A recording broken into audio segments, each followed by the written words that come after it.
No dia 18 de abril de 1980, a Rodésia tornou-se o Zimbábue. E Robert Mugabe tomou posse como primeiro-ministro.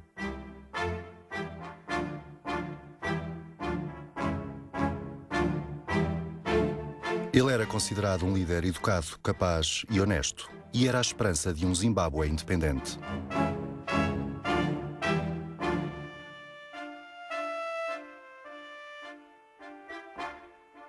Mas 30 anos mais tarde, as coisas parecem diferentes. President Mugabe, who was a brave, proud leader in the resistance to the Smith regime and the insistence on real majority rule, has been corrupted by power as power corrupts everyone.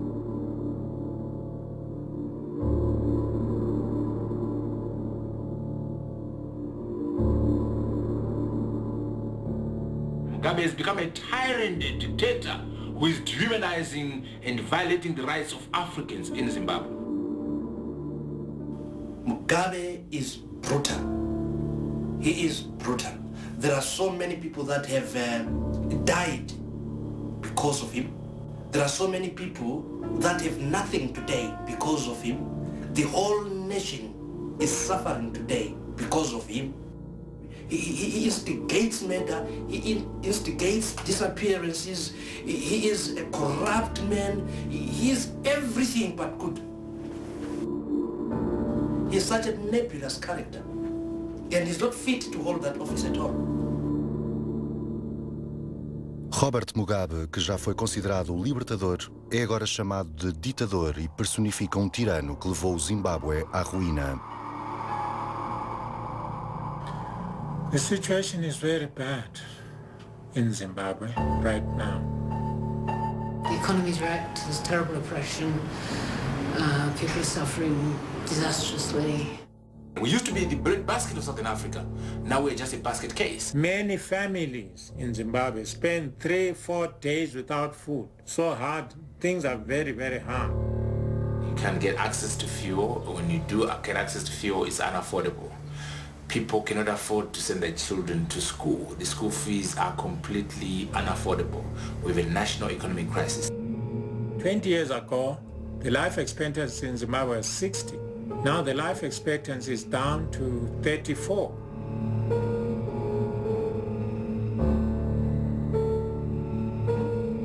The people of Zimbabwe are saying we are sick and tired of being sick and tired. We want our freedom. We want our justice. It's tragic. It used to be one of the most hopeful countries in Africa with a big educated population, lots of rich agricultural land, good natural resources, and now it's wrecked.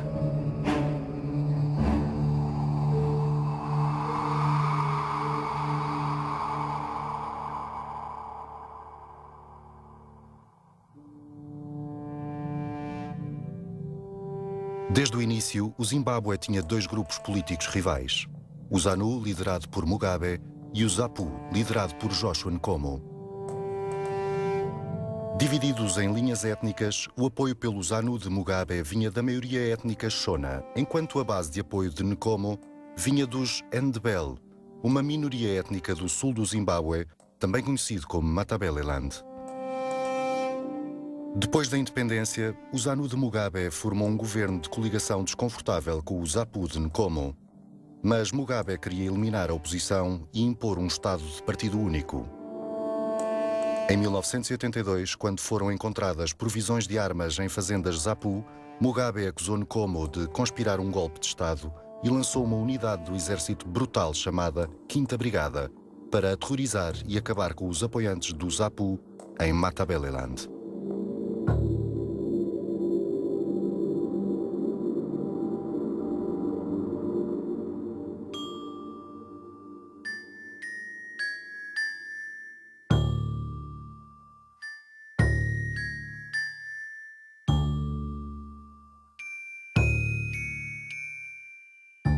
It's shocking. And this is an account of how Mugabe's soldiers, through the plan of Mugabe, trained by the Koreans, North Koreans, killed 20,000 innocent civilians.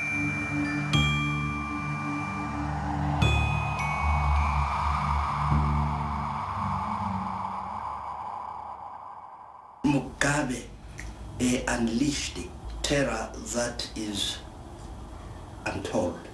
Thousands of troops came in, and our troubles began in Matabeleland.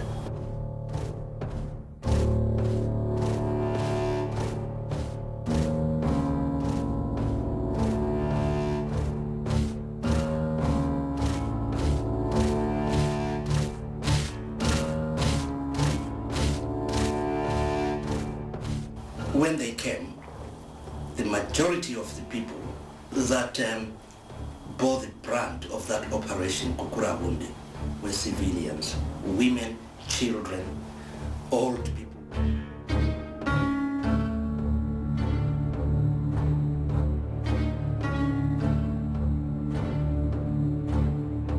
They would bury people alive. They would come to a village, order some men, dig up a grave. Then they would lay people down. They would cover them with sand when they were alive.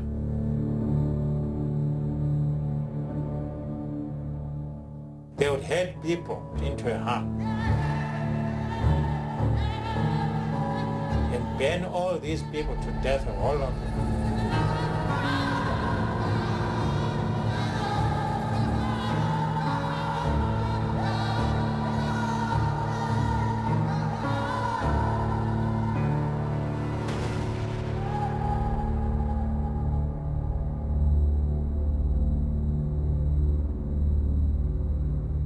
Villagers were harangued and beaten for hours on end.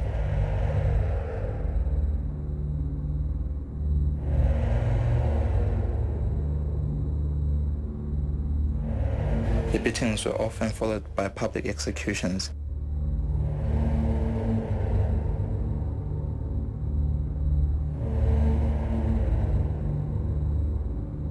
Often victims were chosen at random and included women. They were brought out and beaten, kept in the camp without food for a whole week, forced to cover pits with their own hands.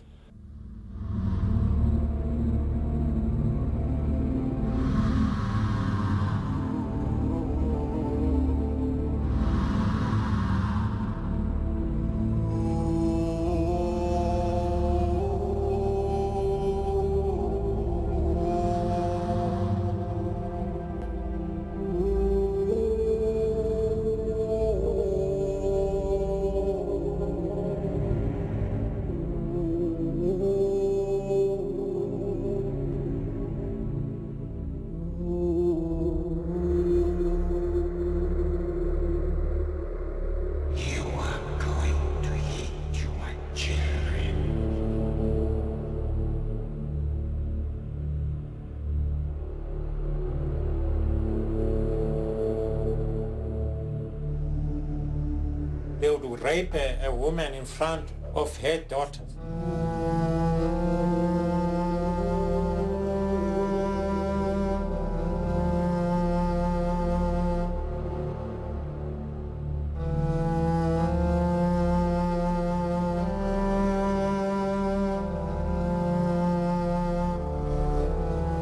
They got a certain man, they poured petrol on him.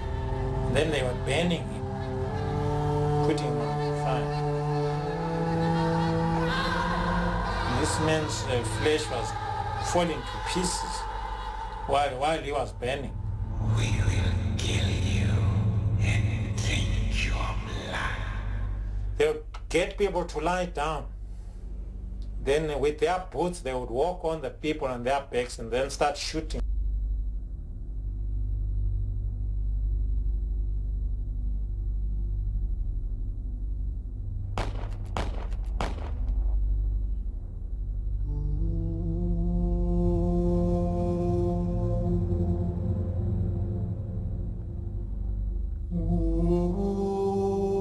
Villagers were then forced to sing songs in the Shona language while dancing on the mass graves of their families.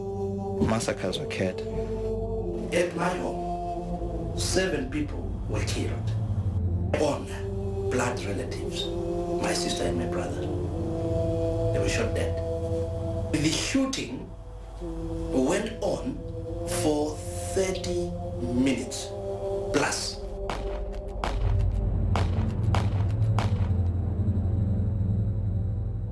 And that was a government militia, Mugabe's militia.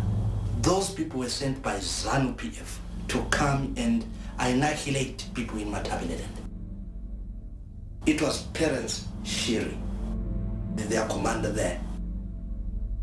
And he said to us that they will not hesitate by whatever means to eliminate, and went further again to give this chilling message that the more people I kill, the more promotions I get. This was just to punish the Ndebele people just because of the ethnic side. Robert Mugabe presided over the killings of 20 to 30,000 people from my part of the country, and he has never made an open apology about that. It is a systematic way of trying to finish the Ndebele people, and ZANU-PF is doing it with regardless abandon.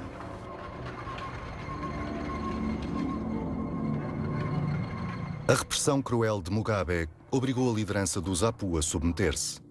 Para parar a matança dos Ndebele que apoiavam o seu partido, Nkomo aceitou assinar o Acordo de Unidade em 1987. Com este acordo, o ZAPU era absorvido pelo ZANU, resultando num partido unificado chamado ZANU-PF. Desta maneira, Mugabe criou um Estado de partido único e deixou de ter oposição no Zimbábue.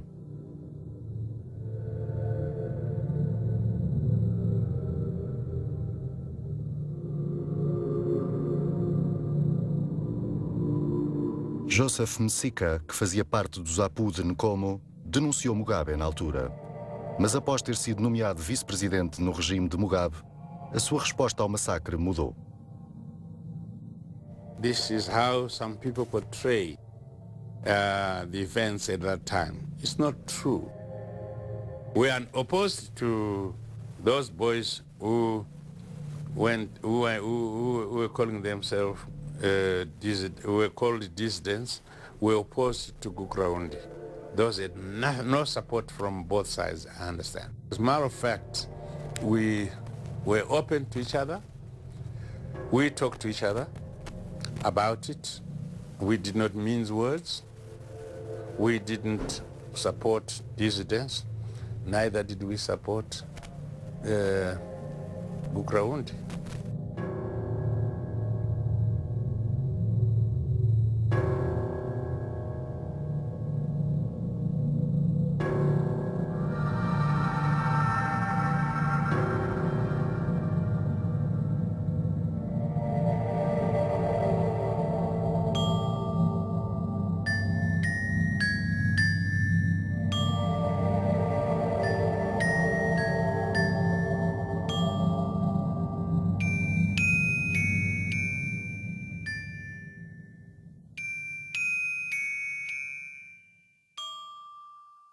Dezenove anos após a independência, a milícia de Mugabe e os veteranos de guerra começaram a invadir fazendas cujos proprietários eram zimbabueanos brancos.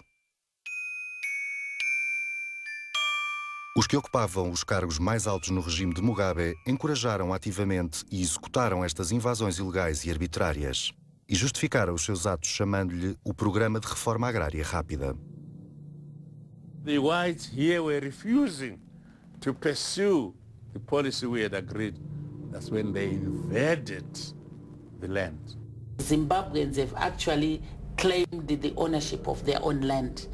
And that thing, we are not going to apologize about it. We want our land and we have got our land.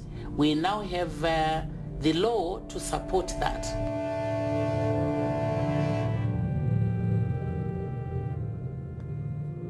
O chamado Programa de Reforma Agrária levou a sérias violações de direitos humanos. A milícia de Mugabe, muitas vezes liderada por veteranos de guerra, intimidou, agrediu e matou proprietários de fazendas e trabalhadores. Seguindo ordens de oficiais de topo, a polícia e o exército tiveram um papel ativo na facilitação e organização dessas invasões ilegais. Do you think we could have unleashed the police and the army to go and kill those that had demonstrated on the land? No. Numa investigação mais aprofundada, os verdadeiros motivos políticos do programa de reforma agrária de Mugabe tornaram-se claros. It became a political weapon. See, what happened was this. Mugabe was practically having a one-party state because Joshua Nkomo united with Mugabe. So there was no opposition party. But then people are becoming more and more dissatisfied. In 1999, 19 years after Mugabe came to power, a new party was formed, the Movement for Democratic Change. In 1999, they also went around trying to form a new constitution. About 400 officials went around the whole country to find out what the people wanted, and the people told them what they wanted. But then they ignored what the people wanted, and they put in the draft constitution, which was later called the Daft Constitution. They put Mugabe even more powerful. So there was a referendum in February 2000. February 14th, Mugabe was rejected. People went to vote. By 55%, they rejected that constitution.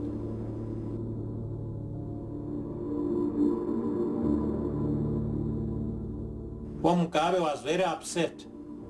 He realized that they were now, MDC was getting powerful. They were now going to kick him out of power. So what did he do? Because a lot of the conventional white farmers had joined the new party, the MDC, or Movement for Democratic Change. So then he decided to break the MDC. He was going to grab the farms and chase out these whites, because otherwise there was going to be, in June that year, there was going to be a general election, and he was afraid. The general election he was going to lose. So he decided just to kick out all these whites and grab the farms. I think he only came to refocus on the question when he found himself unpopular after so many years in power, and then he started going back to banging the drum for when he'd been at the height of his popularity.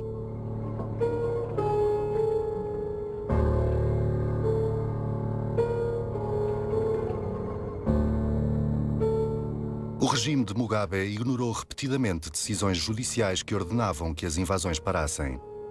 Os juízes que eram considerados pouco favoráveis eram intimidados, obrigados a admitir-se e substituídos por indivíduos leais a Mugabe. A Constituição foi emendada para permitir a aquisição compulsória de fazendas comerciais sem indemnização.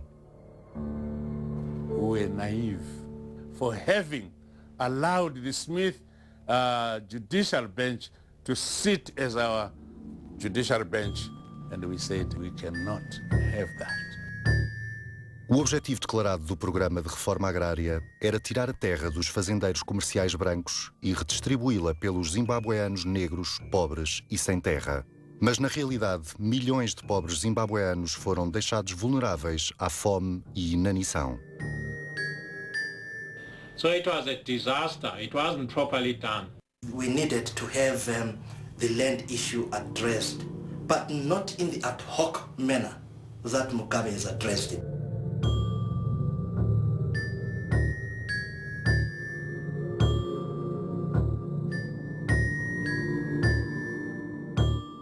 We have to check all the corners, meticulously work out the details.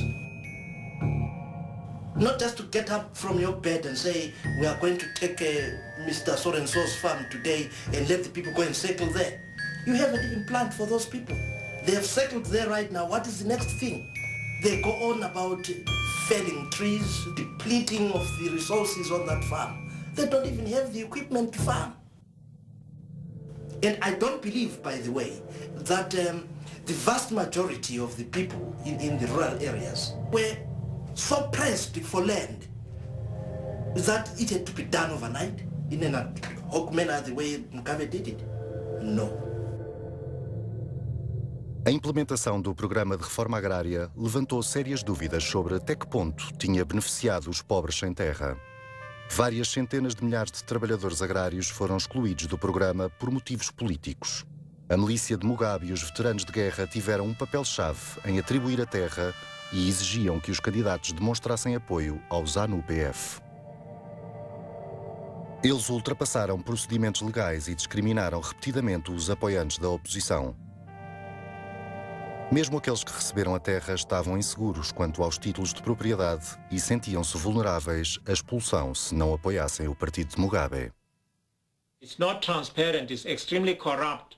Only his men, his party, they get the land. Other people are not given the land.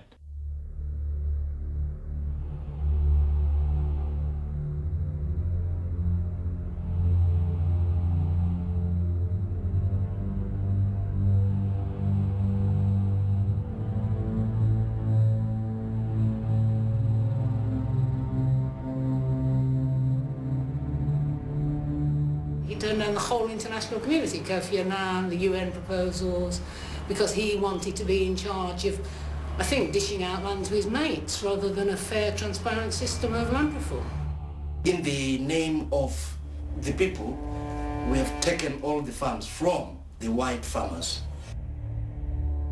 Those precious pieces of land have been parceled out to either the top brass in the army, top brass in the police force, ministers, and meantime, those farms were the ones that were providing the backbone of the economy to the country. That is tantamount to plunder.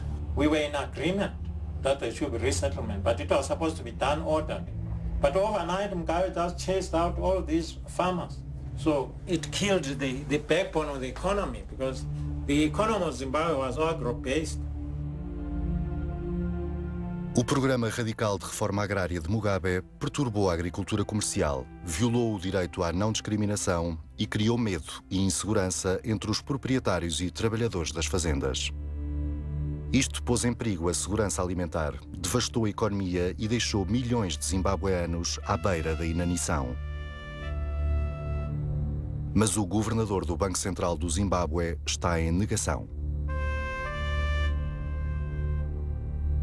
The land reform program has ushered in a new era and opportunities for self-growth, for empowerment and self-fulfillment, whereupon the land now provides opportunities for job creation, an opportunity for food security, for foreign exchange generation, opportunities for really living the ideal life.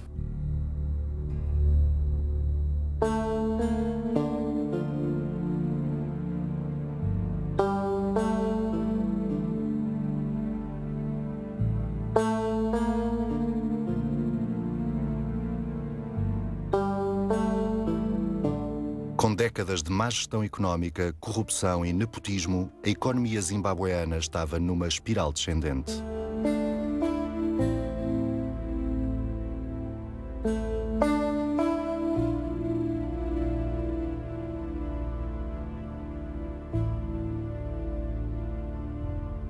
As invasões de terra prejudicaram ainda mais a economia. O PIB caiu 30% e o desemprego subiu para os 70%.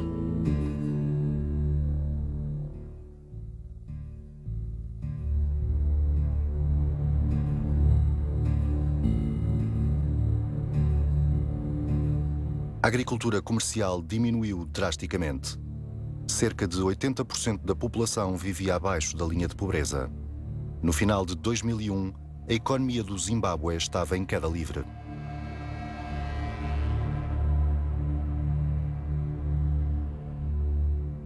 The economic situation in Zimbabwe is in a sorry state. There is a lot of depression. 95% of the people in Zimbabwe live below the poverty datum line. Inflation is 4,000%. Prices are doubling every week.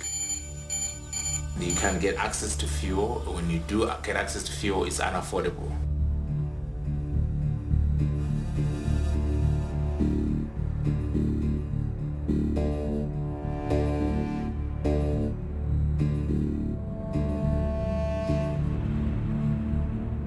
People cannot afford to send their children to school. The school fees are completely unaffordable. We have a national economic crisis. Businesses have closed down. Unemployment is 80%. Professionals have left in big numbers. 3.5 million Zimbabweans have left the country. It's only about 11.5 remain. You can't imagine a country such as Zimbabwe, a country of 12 million people, with 3 million plus people living outside the country, either in exile as political victims or as economic victims.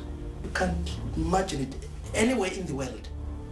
Doctors and nurses have left in big numbers. The health situation is very poor in Zimbabwe.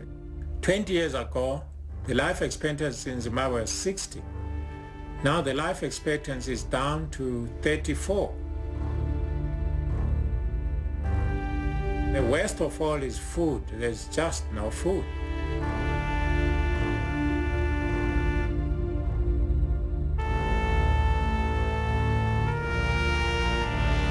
We used to be the bread basket of Southern Africa. Now we're just a basket case. Even though we have enough food to feed our people, but we still need much more. Situation is desperate. It's a life or death situation. Many families in Zimbabwe spend 3-4 days without food. So hard. Things are very, very hard.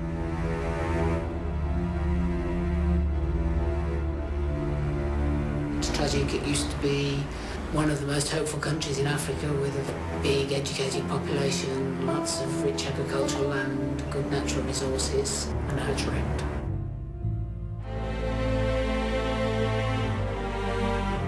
Aquele que foi um dos países mais esperançosos de África está agora à beira do colapso económico. Mas Gideon Gono, o homem responsável por direcionar a economia do Zimbábue, parece pensar que é meramente uma questão de percepção. Let me say that against all this, it is an issue of perception.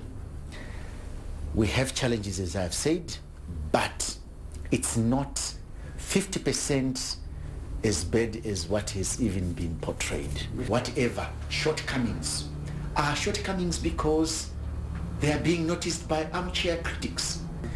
Any system the world over is open to manipulation, but it depends in which direction one manipulates it. In our case, we manipulate the system in the direction of bringing about macroeconomic stability and prosperity for its people.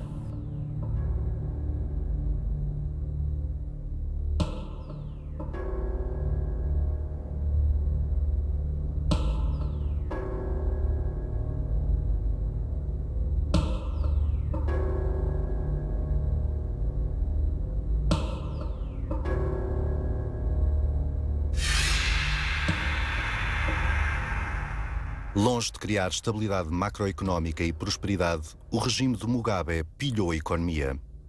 Tem havido numerosas alegações de corrupção em que vários ministros e funcionários de topo foram acusados de uso inapropriado de fundos.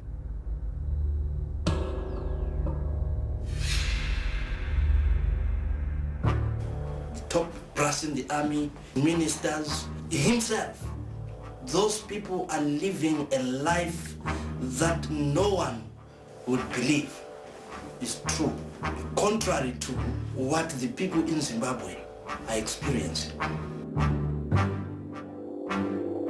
I can't believe it that Mugabe built a mansion worth millions. He's said now to be building another mansion Where does he get the money from?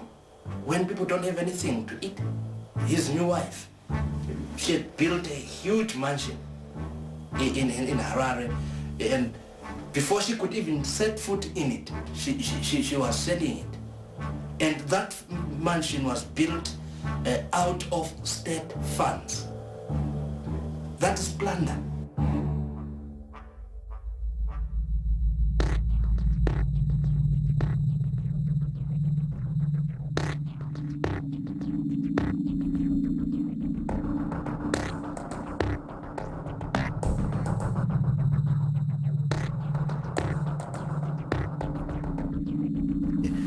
First lady happens to be our first lady.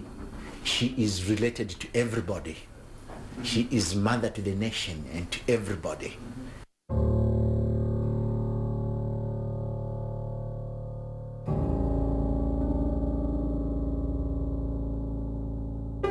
Devido a décadas de corrupção, abuso de direitos humanos e má gestão económica do regime de Mugabe, a União Europeia, o Reino Unido e os Estados Unidos impuseram sanções direcionadas a Mugabe e a 200 membros do seu regime.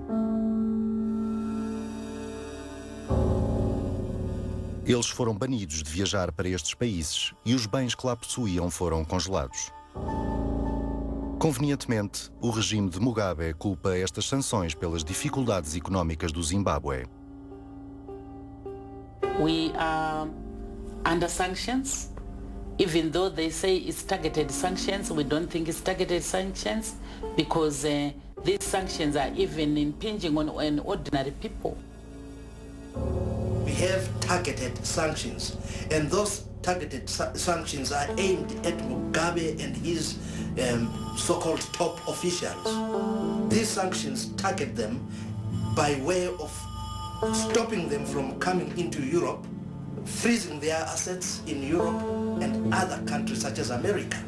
So if they are saying that they are being banned from coming into Europe has contributed to the decline of the economy, that's funny. The policies of that government are anathema to any investment in that country.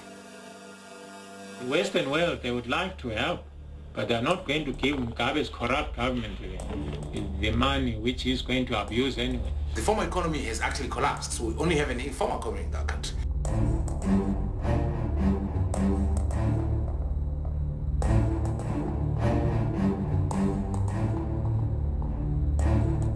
A realidade económica enfrentada pelos zimbabueanos comuns pinta um quadro extremamente sombrio. A inflação disparou e a maioria das necessidades básicas são inalcançáveis. Mas a elite governante do regime de Mugabe parece indiferente.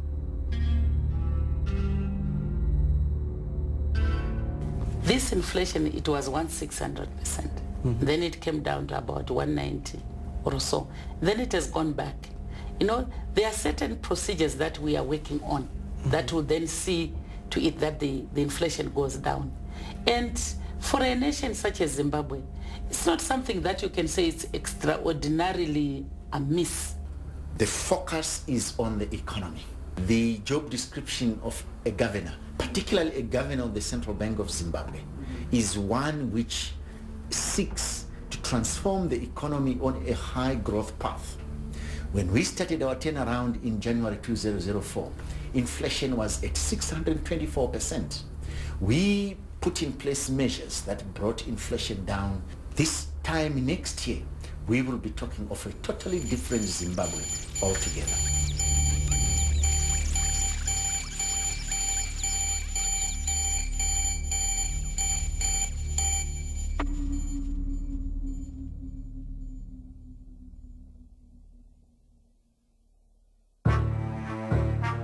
Devido à hiperinflação, à falta de divisa estrangeira e à prevalência de mercados paralelos, o dólar zimbabueano desvalorizou drasticamente. The government has pegged one United States dollar as being equivalent to 250 Zimbabwean dollars, but actually on the parallel market, one American dollar is equivalent to 20,000 Zimbabwe dollars. The money in Zimbabwe is very precipitous.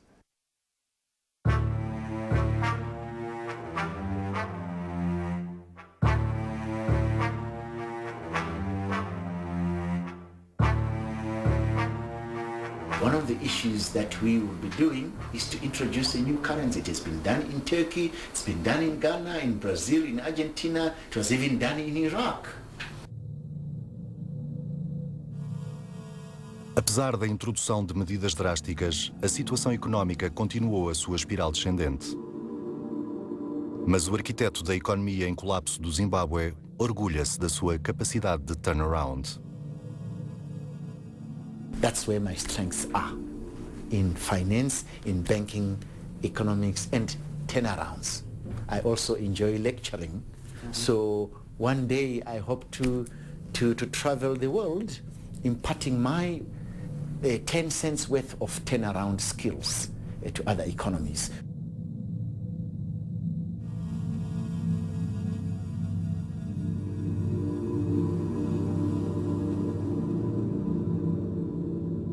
Os jornalistas que reportaram a situação de colapso da economia e as violações de direitos humanos foram ameaçados e intimidados. Gabinetes de organizações de imprensa críticas do regime foram bombardeados e destruídos. As organizações de imprensa internacional foram banidas e os jornalistas estrangeiros expulsos. Muitos jornalistas foram presos, espancados e torturados. Alguns simplesmente desapareceram. Each time he feels insecure because he dreamt someone was plotting against him, that someone disappears.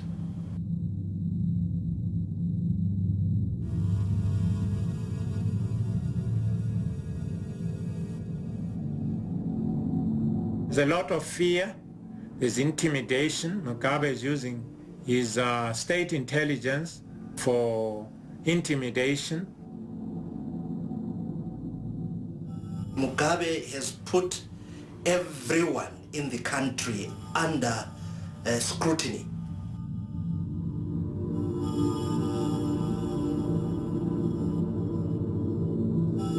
They are tapping my phone. They are stealing into emails. Innocent things such as weddings are now put under spotlight. The CIO are there they are all over the place, finding out what is happening at that wedding, who is at that wedding, simple things. No one is free. Em janeiro de 2002 foram introduzidas duas leis que impuseram restrições severas na liberdade de expressão e associação. Criminalizaram a crítica ao presidente e estabeleceram que qualquer comunicação ou publicação considerada prejudicial ao Estado podia ser banida e o autor processado. Those laws are irrelevant in our country. They're criminal and unjust. If we have a democratic government that has won an election that is free and fair, they don't need to be sustained in power by using POSA and IBA.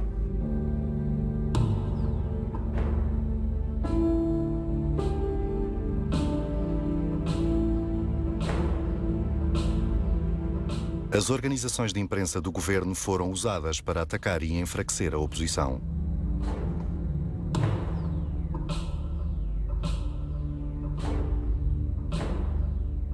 As eleições foram manipuladas e os líderes da oposição e ativistas de direitos humanos foram rotineiramente detidos e agredidos. Mulheres que apoiavam a oposição foram violadas e torturadas como castigo.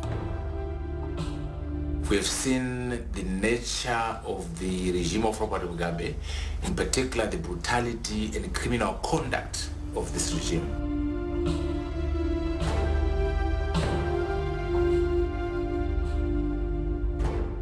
Anyone who supports the opposition is victimized. Mugabe unleashed his supporters against the opposition because he knew he was going to lose the election. So they went around places, torching people's homes, beating up people, armed gangs roaming around, and it was frightening that. He knew he was cheating the elections. So in the year 2002, just before the results of presidential election were announced, he was putting in the towns on every street. There were soldiers and the police to quell any uprising because he knew that people would be frustrated.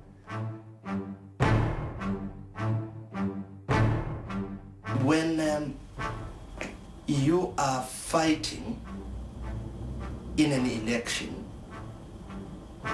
you don't go with knob carries to bludgeon people into submission so that they should vote for you. The problem in Zimbabwe is that of legitimacy, because this regime that we're fighting is an illegitimate and illegal regime because they stole an election. They stole elections in 2002, they stole elections in 2000. So we don't actually recognize this regime as legitimate. There's no way they will win the elections. Mugabe, I mean, he's an expert in rigging, and there's 101 things which he will do to make sure that he wins the election. The opposition have tried to use their democratic rights to organise and to stand in election to bring about change. Elections have been stolen, and then people who've organised for the opposition have been arrested and beaten and tortured and so on. I mean, there's grave abuse of human rights, there's no question about that.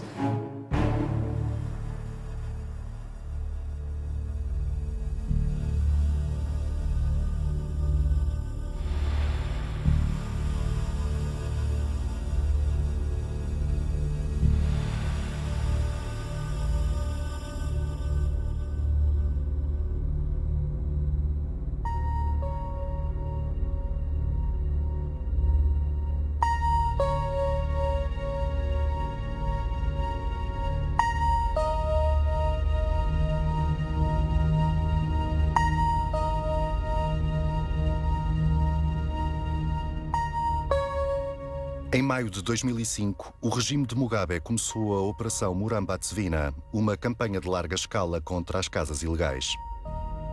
Mas as Nações Unidas descreveram a campanha como um esforço para afastar grandes secções dos pobres urbanos, que são a maioria da oposição interna ao governo de Mugabe.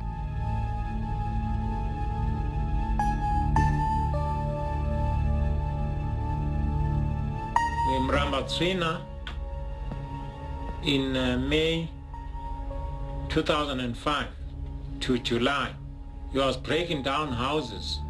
700,000 people lost their accommodation. They are crowded. People are crowded today.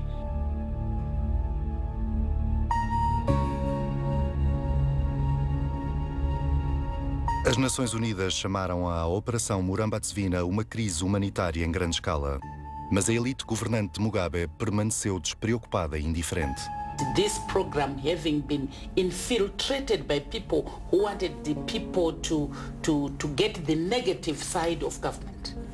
Who could have done it better had it not been for those infiltrators who made things worse. We have also said it was an unfortunate thing.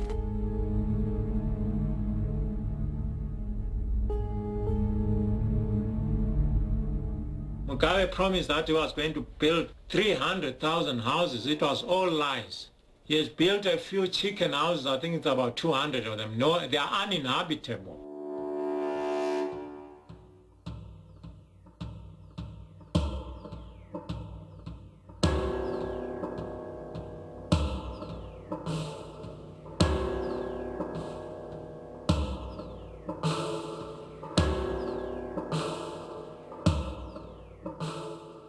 Desde 1980, o regime de Mugabe passou 17 emendas constitucionais.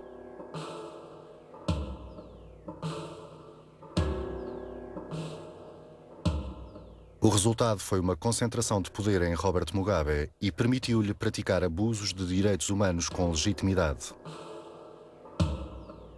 A Assembleia Constituinte Nacional, uma aliança de partidos de oposição, grupos de igreja e organizações cívicas, salientaram repetidamente as falhas da Constituição alterada e exigiram uma reforma constitucional. There would have to be a new constitution because the present constitution is very bad. That's the only way out. The illegitimacy we have in our country is a function of a flawed constitution. The legitimacy we have in our country is because of bad electoral laws. The legitimacy we have in our country is because of bad laws like IPA and POS. So that is the only practical way out of the crisis.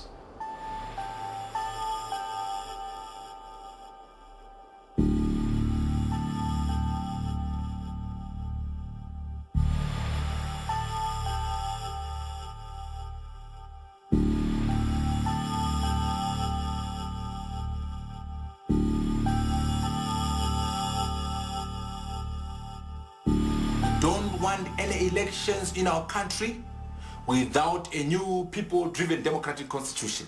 We don't want any elections in our country without electoral law reform. We don't want any elections in our country without the total repealing of draconian laws like IPA and POSO. So we are not interested in any elections next year without these reforms.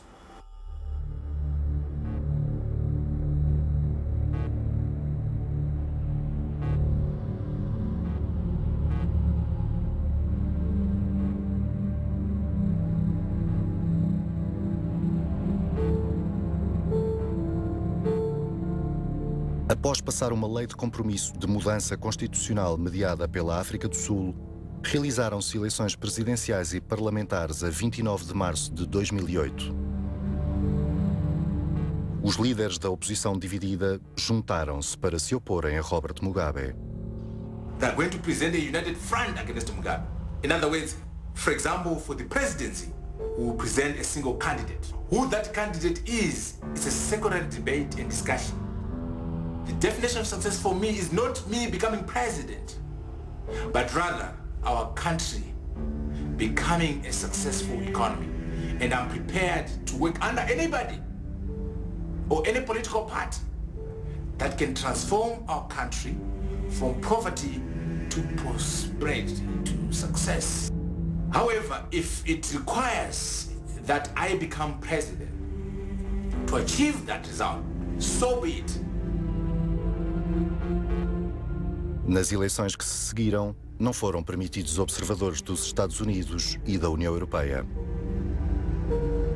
Apesar da fraude eleitoral em grande escala e da manipulação de resultados, a disputa sobre os resultados levou a uma recontagem total dos votos.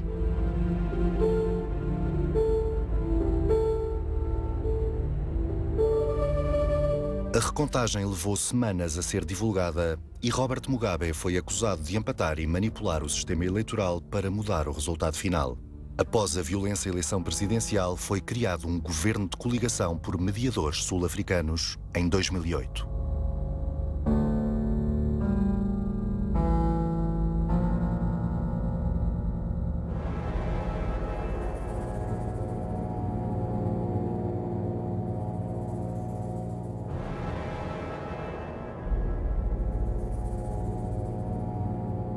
We have a constitutional role, we have a constitutional right to deserve democracy in this country.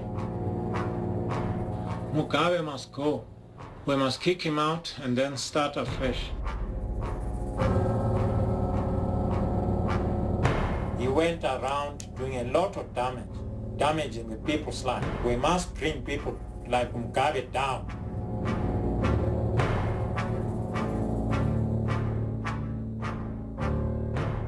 The only way out for Zimbabwe is to get rid of Mugabe as an individual and then get rid of ZANU-PF as a party and proscribe it completely. Because that's a criminal party, it has to go.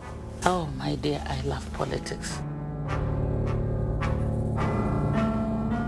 I will always be available to take a second term of governorship if I'm given the privilege.